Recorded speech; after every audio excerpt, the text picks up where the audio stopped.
Bref, j'ai raté mon bus. J'ai voulu appeler ma mère, j'avais plus d'unité. Je me suis demandé comment j'allais faire pour rentrer. J'ai eu une idée, je vais l'appeler en PCV. C'était payant, elle a refusé. Bref, je suis rentré à pied. Bref, j'ai voulu faire un jogging. J'ai pris mon Walkman, je savais pas où le mettre. J'ai galéré, après 20 minutes, j'ai enfin trouvé. J'ai commencé à courir, la cassette s'est arrêtée, j'ai dû m'arrêter pour changer de face, ça m'a énervé, j'étais plus motivé, je suis rentré chez moi. Bref, j'ai voulu faire un jogging. Bref, on a voulu partir en vacances. On était super contents. Au bout d'une heure, on s'est rendu compte qu'on était complètement paumé. Heureusement, on avait une carte.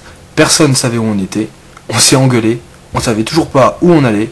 Au final, tout le monde était énervé. Bref, on a voulu partir en vacances.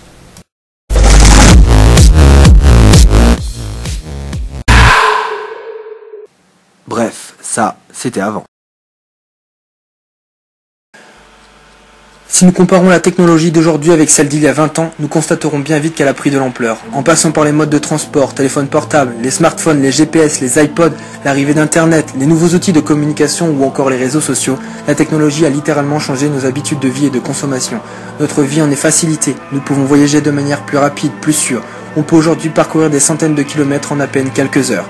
Communiquer à travers le monde se fait aujourd'hui de manière naturelle et instantanée. On peut joindre ses proches, ses amis, son patron à tout moment de la journée, peu importe l'endroit où on se trouve. Nous sommes aujourd'hui capables d'effectuer en 24 heures ce qu'il prenait plusieurs jours il y a encore quelques années. Envoyer un courrier, se déplacer, accéder à certaines informations, effectuer ses achats, se divertir, lire, écouter de la musique ou encore regarder un film, quelques clics suffisent aujourd'hui à nous faire accéder à tout ce que nous souhaitons. La technologie est omniprésente, nous nous trouvons en état d'hyperconnectivité, constamment à l'affût de la technologie qui nous facilitera ou nous changera la vie. Les relations sociales et professionnelles se font en grande partie à distance. Nous possédons un nombre d'amis sur les réseaux sociaux qui augmente de façon exponentielle. Notre vie est exposée au public. On se bat pour savoir qui obtiendra le plus de j'aime sur sa photo de profil. On observe, on sait tout sur tout le monde, ce qu'ils aiment, ce qu'ils font, ce qu'ils achètent, et ce sans parfois même les connaître.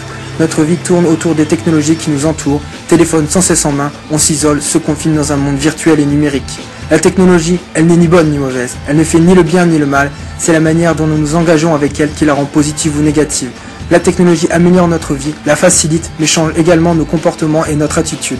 Nous évoluons avec elle et à travers elle. Voilà comment, selon nous, la technologie a changé nos vies.